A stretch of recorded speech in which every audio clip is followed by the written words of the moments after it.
Hello guys and gals and welcome to the inaugural episode of Murel's Indie Hour, where we discuss, wait for it, indie games. For how long? An hour. More or less. I know. Keep up. Today we have joining us Blade666 from Blade Gaming over on the Red Hot Gamers Network, and believe it or not, the founder of Red Hot Gamers. You can check out the podcast that he hosts over on redhotgamers.co.uk, as well as videos from both him and myself. So, check it out. Also, at the end of the episode, I'm going to be giving away details on our Cities Skyline giveaway. So stay tuned and find out how you can win a copy of one of the most popular games on Steam at the moment. Today, we are going to be talking about, can indie games save the MMO genre? I mean, we see it all the time. Ambitious games, life is feudal, wants to be an MMO, and can't hold up. Or, even worse, the indie games that get released as MMOs and then fall apart. So can they save it? Can they even compete against the big guys like World of Warcraft? Who knows? You'll have to stay tuned to find out.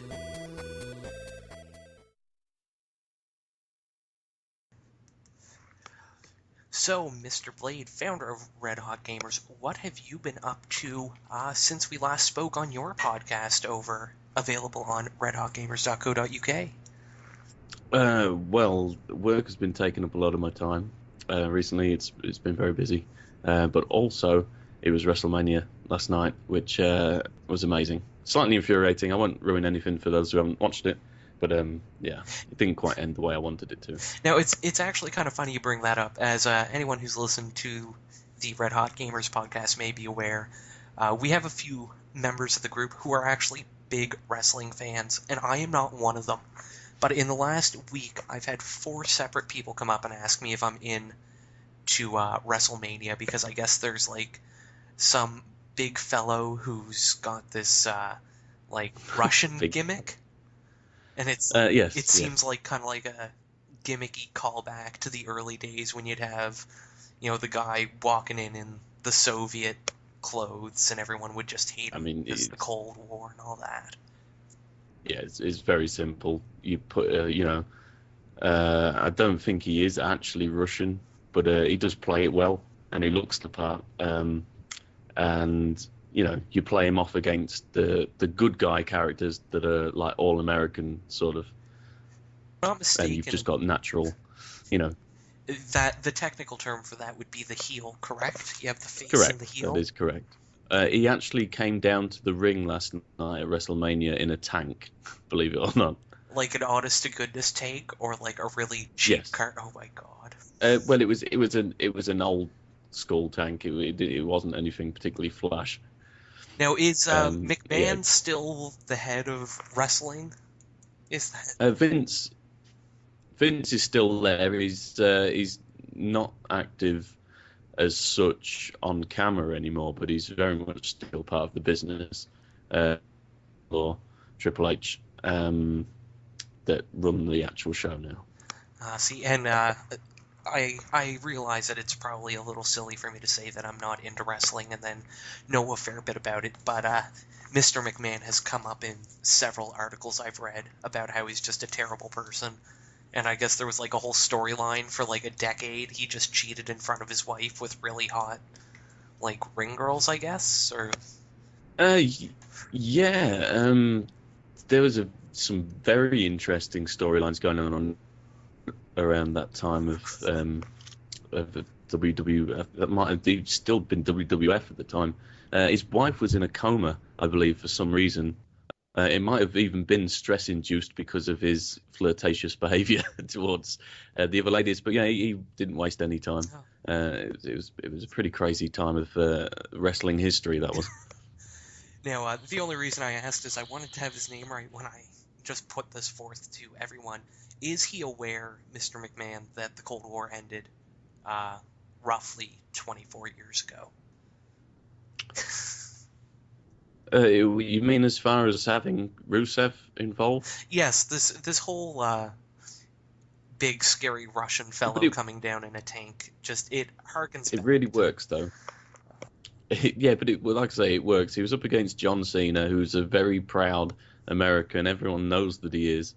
Rusev, since he joined WWE, it was undefeated, and until last night. There you go. There is a spoiler there, but everyone knew John Cena was going to fucking win. Of course, America is going to win at WrestleMania. There was never going to be any other outcome there. No, that would be like if, for some crazy reason, like a CFL, Canadian Football League team made it into the, like, Super Bowl. Obviously, they'd lose, regardless. You know. Yeah. Even though... Now, interestingly, betting websites don't normally take bets on wrestling because, obviously, the results are predetermined. So there's only normally 2 events in the wrestling calendar that they actually take bets on, and that's the Royal Rumble, because that is a very closely guarded secret, and obviously you've got 30 people involved. There's a lot of chance that anyone could bloody win it. And there's WrestleMania, because again, it's the WWE's main attraction, and they obviously have quite a lot of surprises that they don't want to be leaked because it's just going to fucking ruin everything.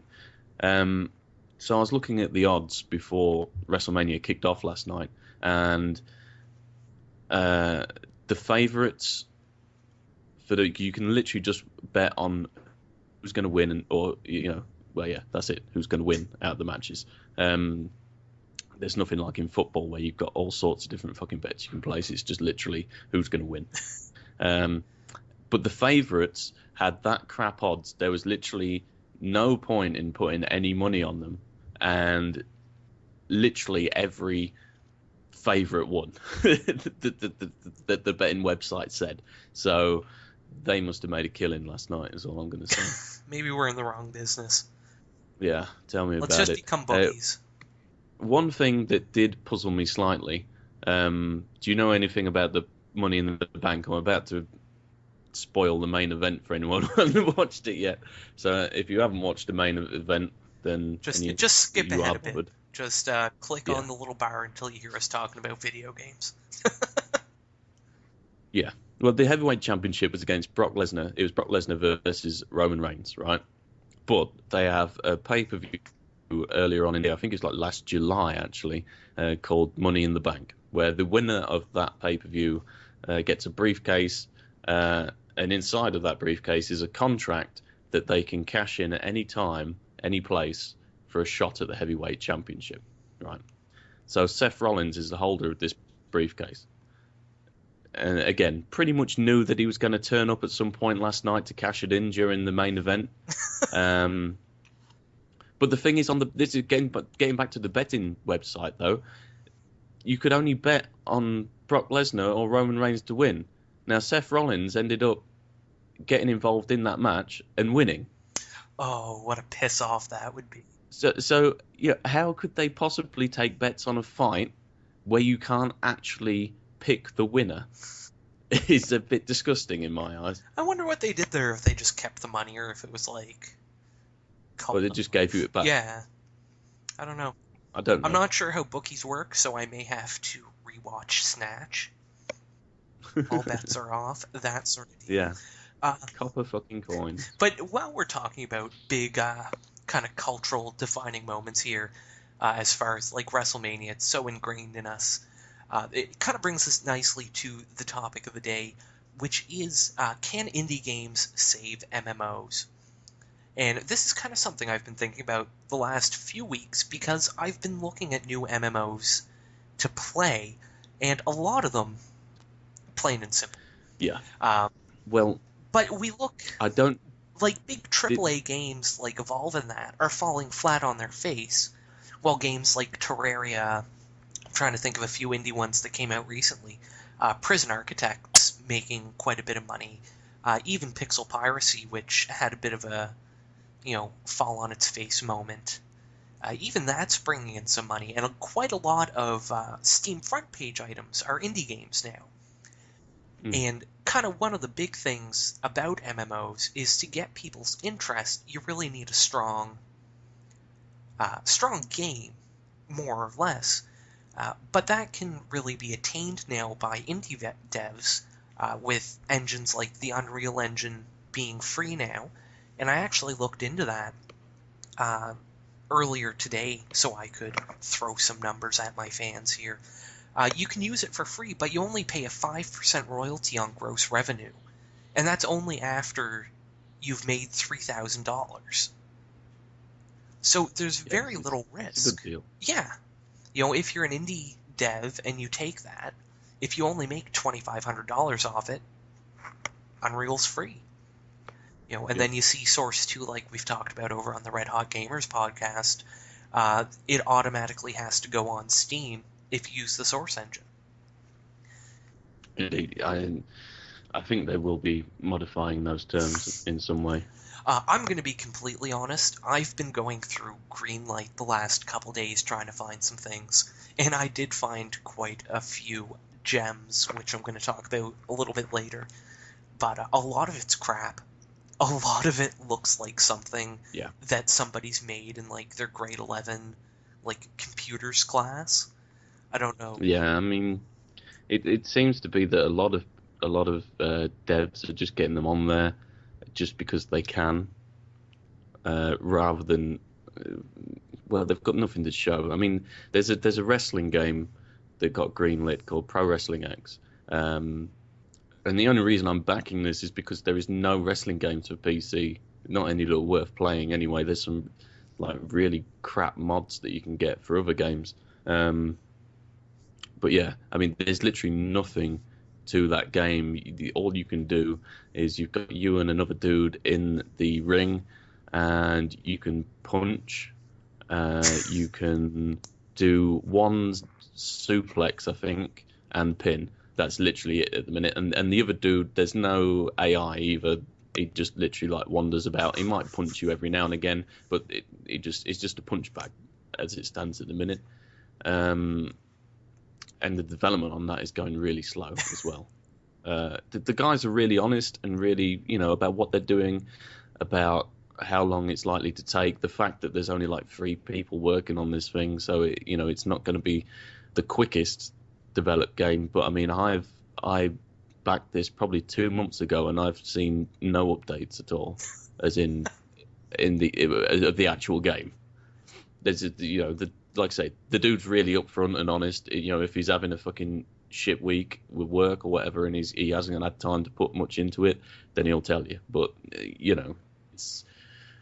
it's very hit and miss, is Green Light. Well, see, and that's kind of the funny thing. As I was going through it, there'd be like really, really crappy like pictures drawn in paint, and it got to the point where I was going through like each one, because there's that little option where you just click to scroll through, and I was like, after probably 5 or 6, I only clicked on the thumbnails that looked good.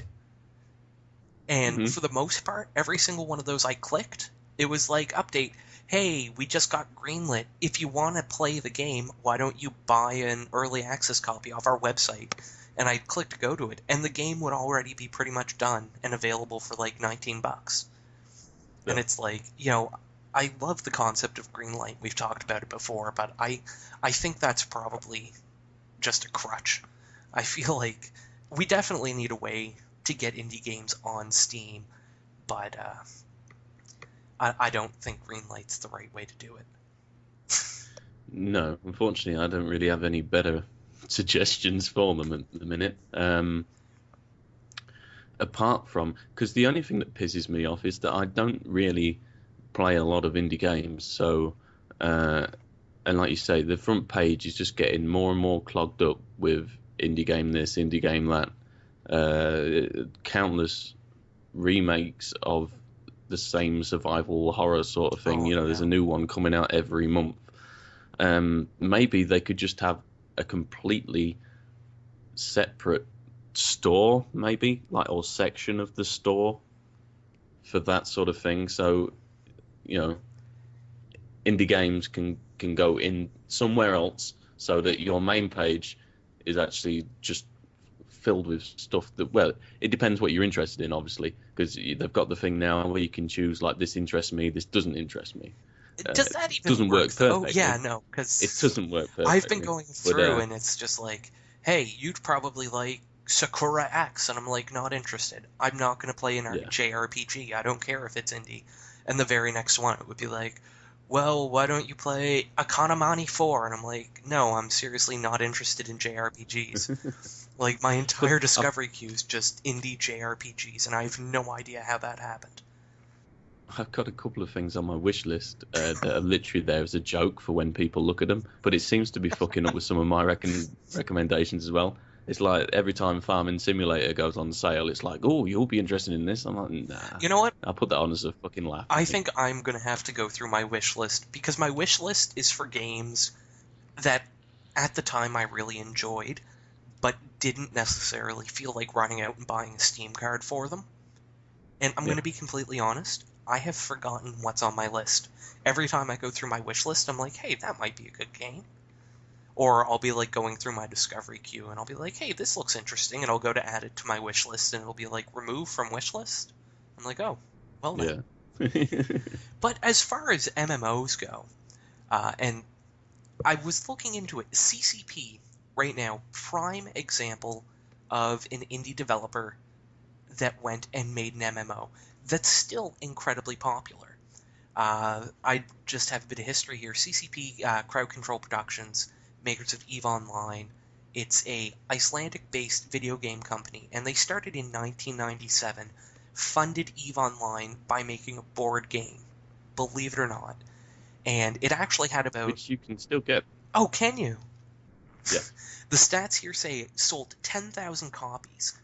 Now, that may not sound like a lot. Iceland only has 80,000 households, or only did in 1997.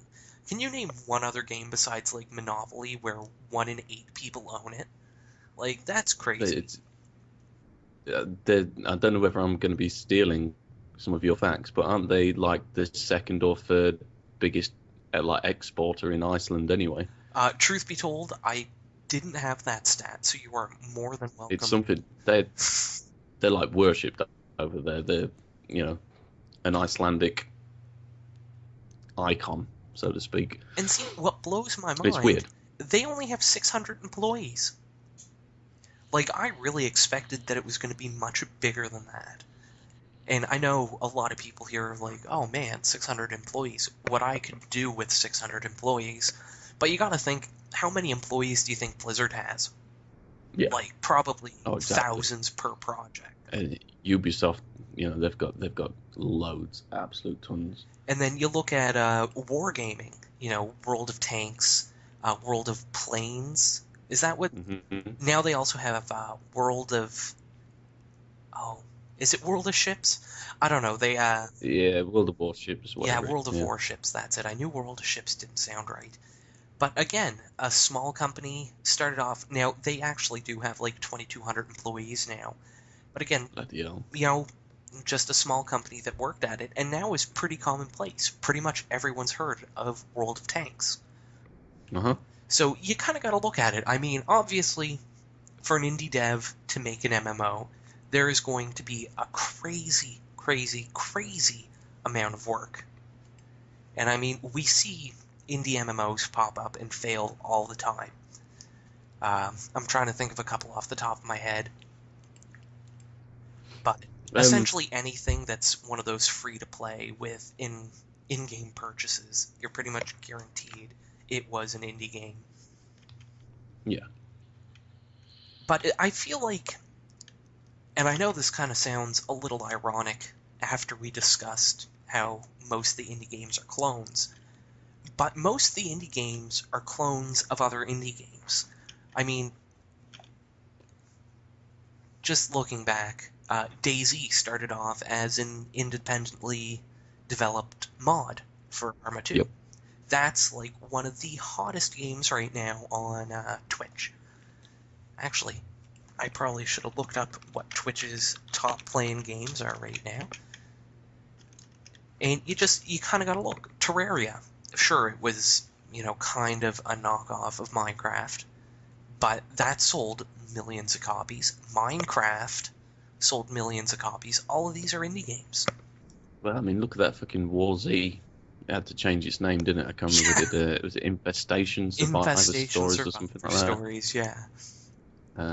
Yeah, shocking. And they sold a bucket load because they promised the world and then couldn't deliver it. Yeah, pretty much.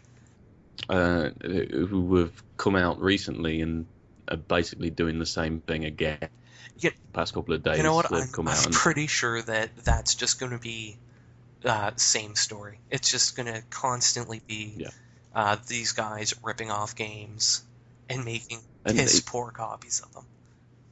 Did you realize that the company that made that game, in like the past decade or whatever, have changed their company name about 5 or 6 times? Yeah, which is very dodgy. I used to work for a large smartphone developer, and I won't name names, just because I'm not 100% sure if I'm allowed to.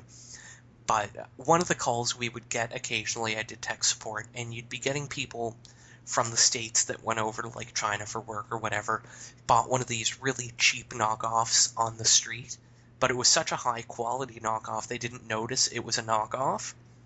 So we'd get people calling and they'd be saying like, "Oh, I'm having a problem with my Redberry," and we'd be like, "That's not a real phone. I can't help you. Like, go to your carrier and get a real phone."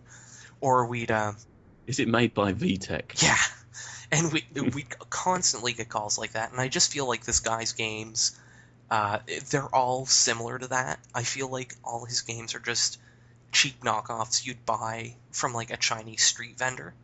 While you were over there, you'd get like a copy of you'd get a copy of War Z and 2 Molo shirts for like $5 American. But just looking here right now, League of Legends, I'm going to classify League of Legends as an indie game right now because I don't think Riot did a whole lot before League of Legends, did they? I don't know them to have done much before, no. And I'm pretty sure they're pretty much a one-trick pony, aren't they? Well, let's see here. Produced a single game, League of Legends, which was released in both North America and Europe, October 27th, 2009. So right off the bat, again, a company that started with just a handful of guys, released one game, and it's doing terrific. Now, I do see here that they did obtain $7 million in venture capital, but they also went out of their way to get funding from banks. So I'm not going to say that they're any less independent, because realistically they're not branded under like Blizzard or anything, so I think that qualifies. But we also see Minecraft is still in the top viewing section on Twitch, as is RuneScape, which surprised me. Right now, RuneScape has almost 12,000 viewers. And right off the bat, that's just a game that Buddy made. RuneScape was actually straight up made for a school project. And it just... Really?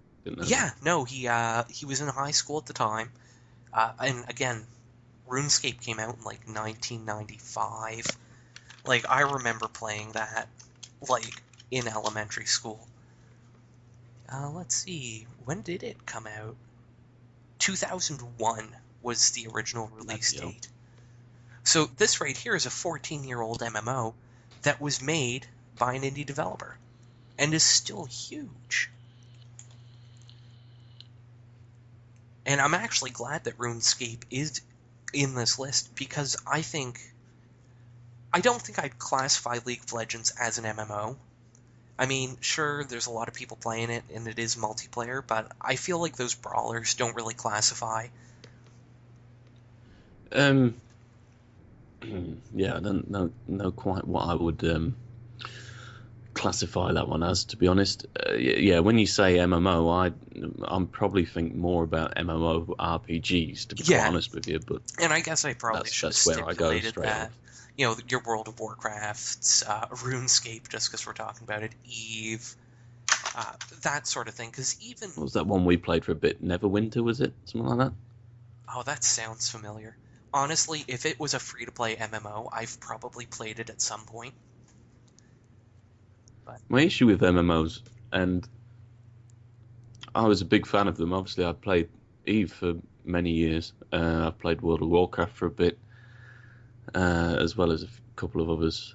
My problem with them is the grind, and you're not going to escape that in an MMO. And I just don't think that that I've got the time or the patience anymore for that sort of thing.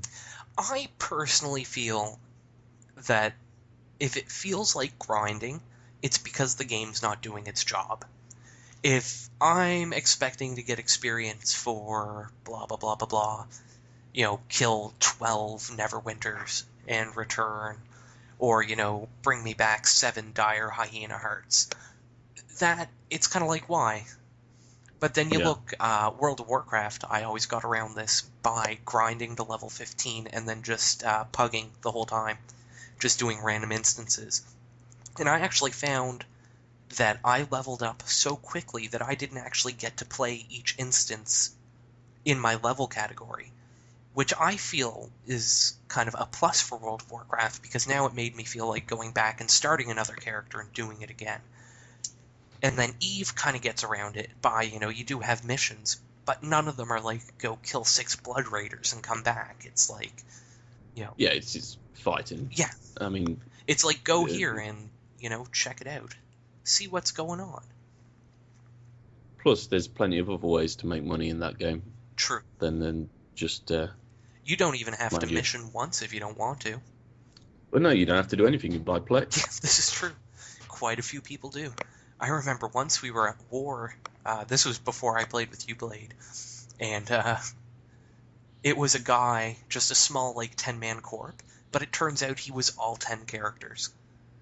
And he was just multi-boxing, high-sec mining corps, and, blackmailing them. So they'd just see that they got war decked by, a 10-man corp, and then he'd just, warp all of them in at once and scare them out of their belts. He didn't even have to... kill any of them. It just scared them enough to give them money. Really? Yeah. Expensive, though. That's $140 a month. I don't like Eve that much. Yeah, no, me neither. But I guess, let's talk about grinding. There was one I was quite excited for. Life is Feudal. And it was supposed to be initially an MMO. They wanted it, right now I think it's just a multiplayer sandbox game, cap of 16 players, which is pretty standard. Big open world, let your friends build a house, and then when they log off, fuck their house up sort of thing. Yeah. But it was initially supposed to be a sandbox MMO. Millions of people playing in this one giant world, making weapons and alliances. And that's one thing that I'm quite surprised, especially with Eve's success. I mean, sure, you never see 4 or 5 million people playing Eve at one time like you would World of Warcraft, but there's still enough to employ 600 people. Why aren't there more sandbox MMOs out there?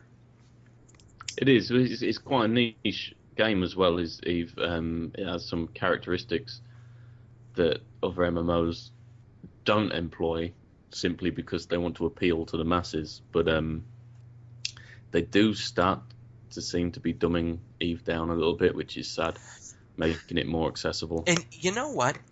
And this... I don't know if this really ties in with our topic or not, but I noticed that started happening right around the release of Dust 514.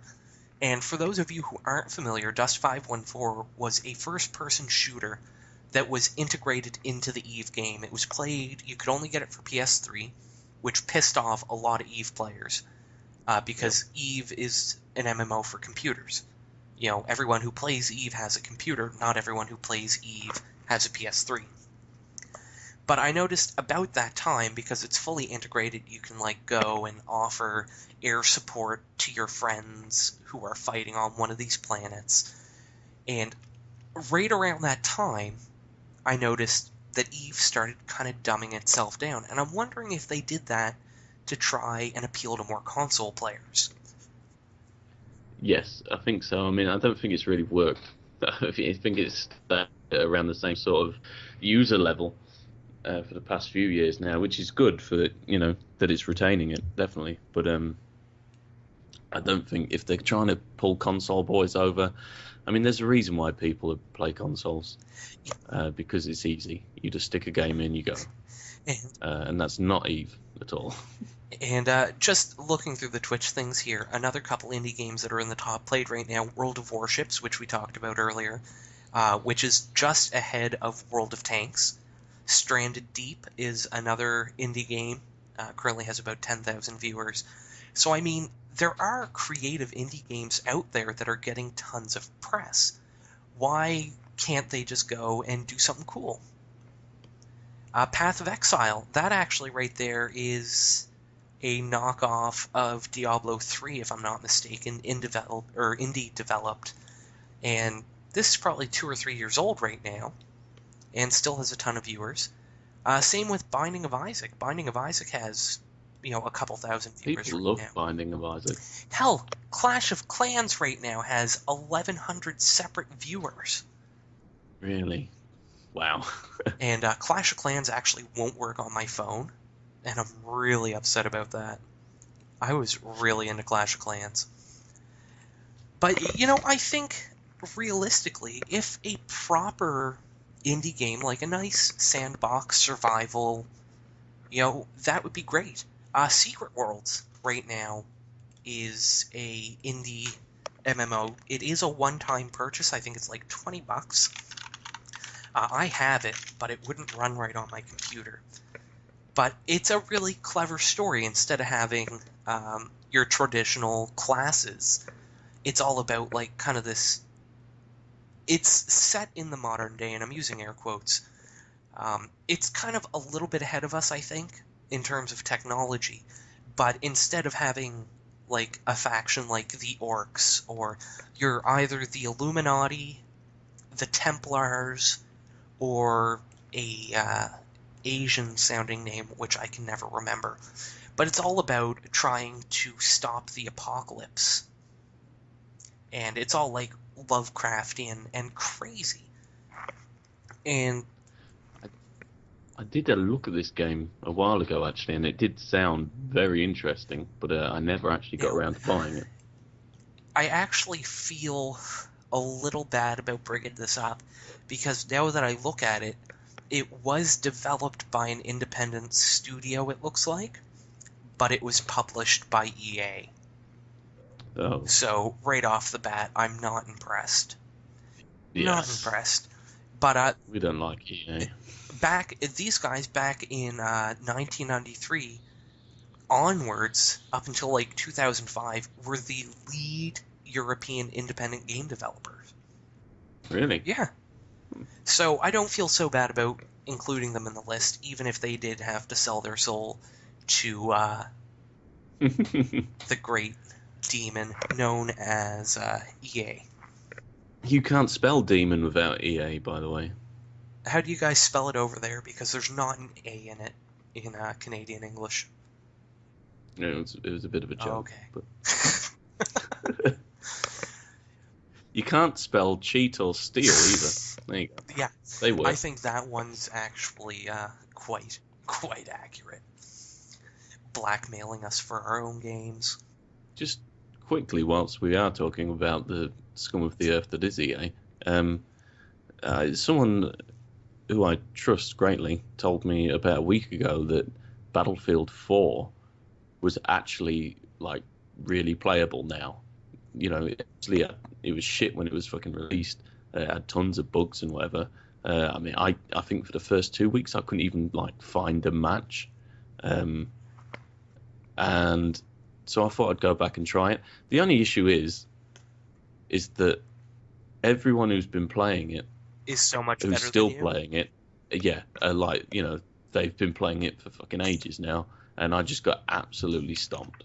So I uninstalled it pretty quickly. See, and that's kind of a funny segue into another game that I quite liked. And this is, again, something that kind of hurts me, because it was actually an indie game company that actually kind of became mainstream. Real Time Worlds, the people who made All Points Bulletin. APB has a very sad history with me. I pre-ordered it, first of all. I was so excited I pre-ordered it. Ran down to EB Games, or GameStop, and walked in and I was like, I'm here to pick up my pre-order copy of All Points Bulletin. And Buddy looks at me, he's like, what's your name? And all I got was the first letter out. And he's like, okay, here's your copy. And I was like, aren't you going to confirm, like, all this information? He's like, no, you're the only person who pre-ordered it. And I was like, oh, okay. Ran home, because this was supposed to be like one of those, you buy it once and that's it. And it turns out that they couldn't sustain that. It was too expensive. So it went to, you bought game time, but you could still stay in their social quarter.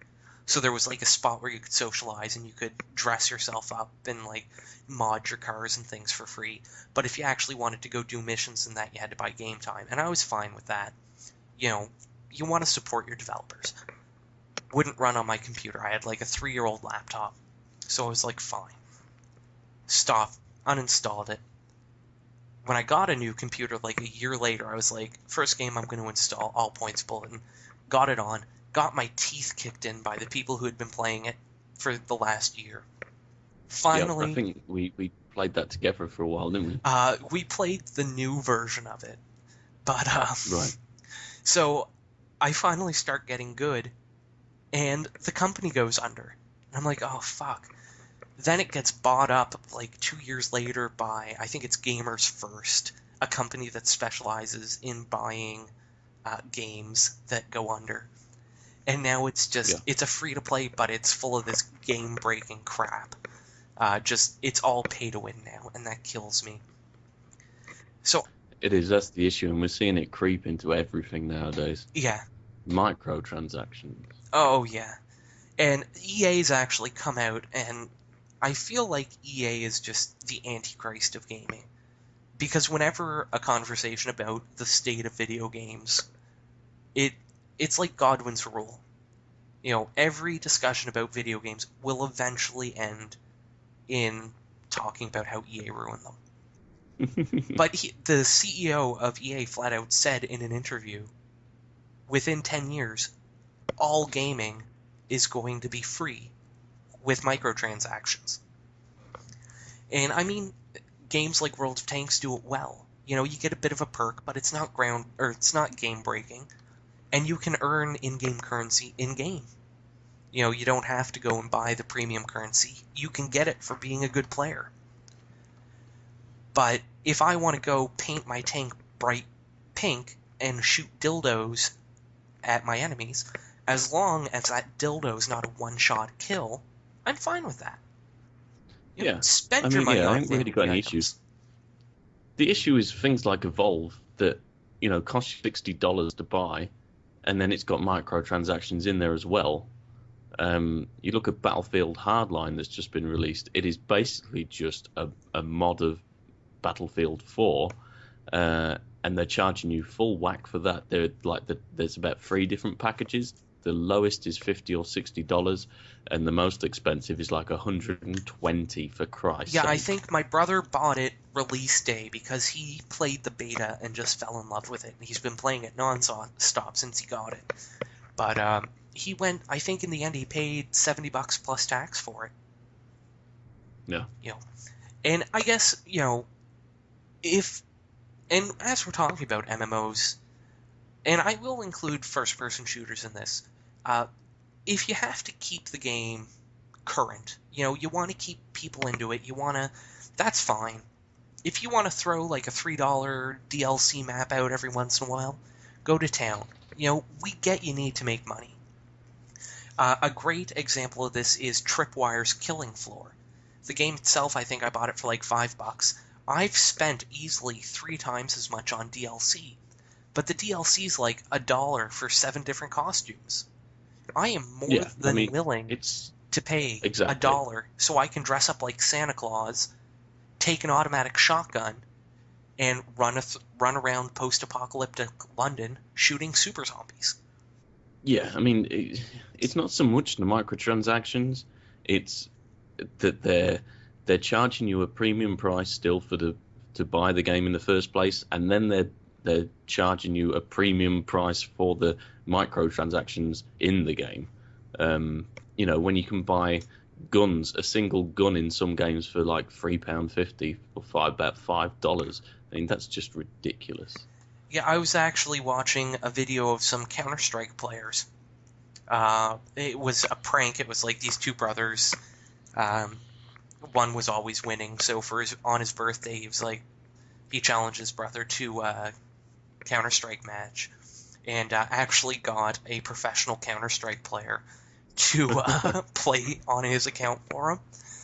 And Buddy was like the first brother who got the challenge. They agreed in the end that if the one that was always losing won this match, that he would get all his inventory. And Buddy was saying there was like weapons that were like $300-400 on the Steam market. Mm-hmm. You know, that's crazy.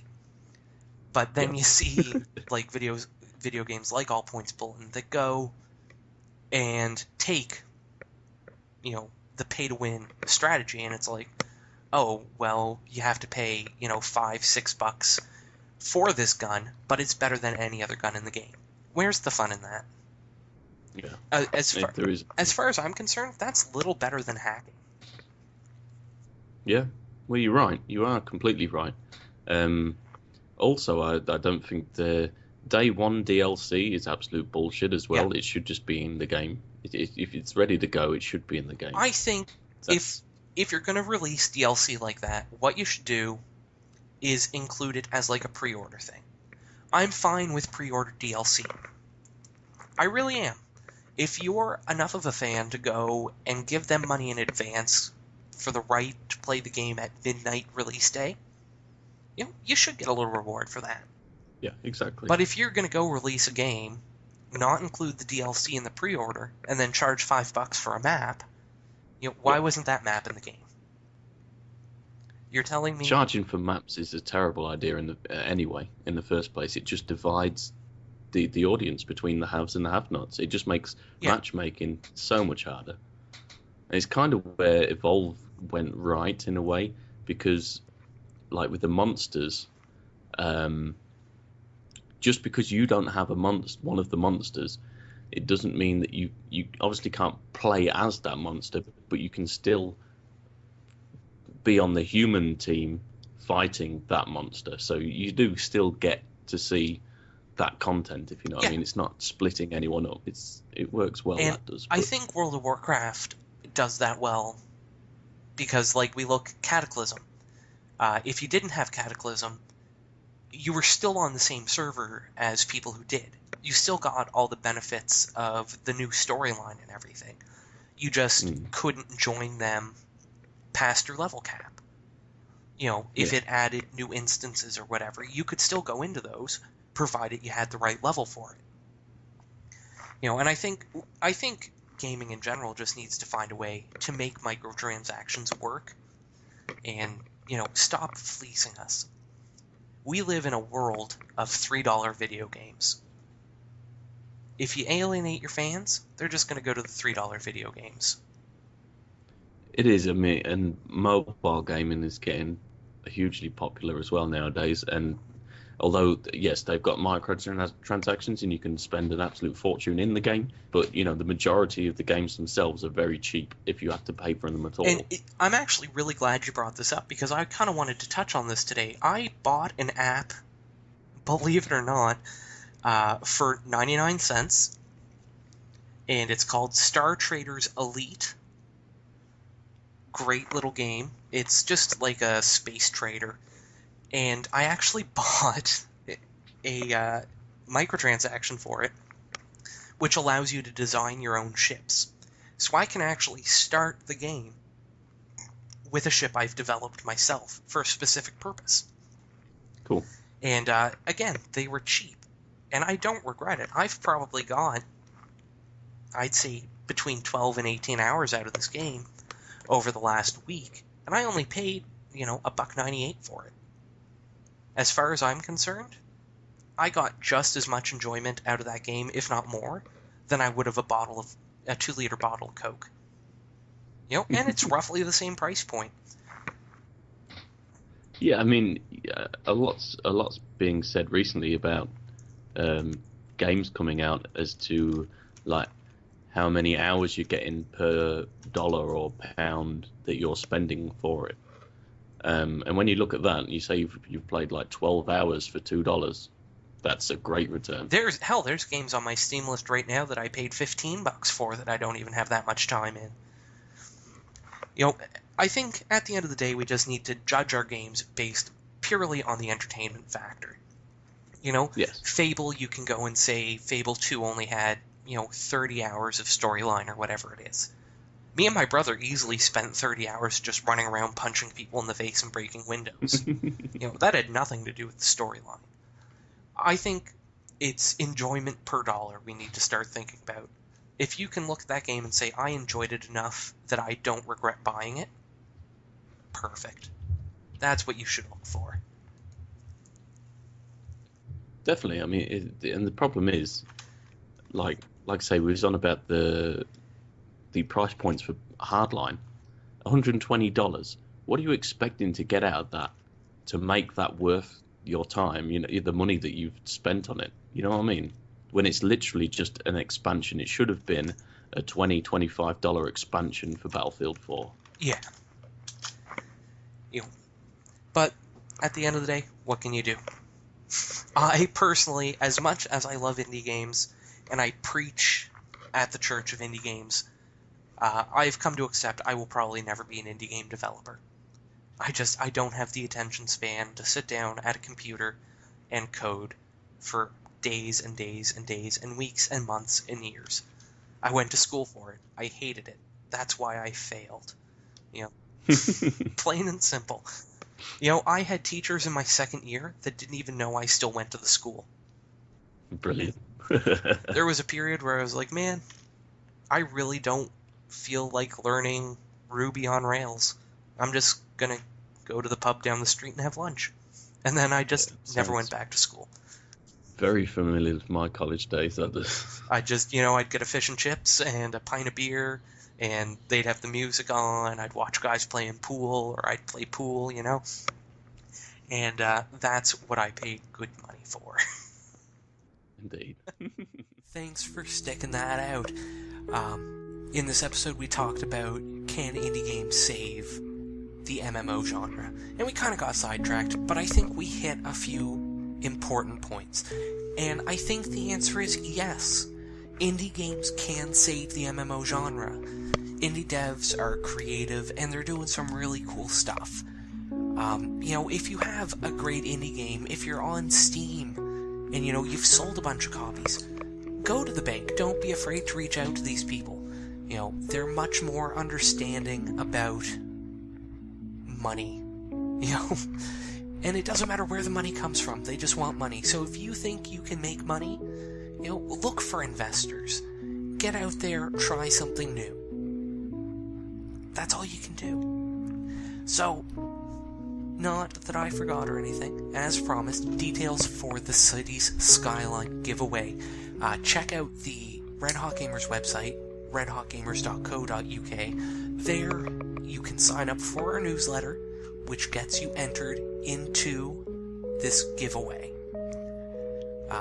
One cool thing, though, if you join the mailing list, get our newsletter, occasional updates, you're entered into every other giveaway we ever do. So, you have a chance to win one brand new front page Steam game every month, just for getting emails about some of the coolest podcasters, YouTubers, and Twitch streamers, all of which you can check out on that website, redhotgamers.co.uk. We have Twitch streamers, like I said. You can keep track of who's online, who's not. We have videos. The RHG podcast is up there. Starting today, Murel's Indie Hour is going up there. So, keep an eye out. A lot of stuff is happening. So, from the bottom of my heart, I would like to ask everyone who's still listening, congratulations. Hit me up on Twitter at GamingWithMurel. Hit Blade up on Twitter at red_hot_gamers. And you can also reach out to him. I believe it's at Blade Gaming. And, that's all you can do. I want to thank you guys again. The opening theme with to this was The Pirate and the Dancer by Rollo Music, and the outro music is Poddington Bear's Starling. So, thanks one last time, and I will talk to you guys next week.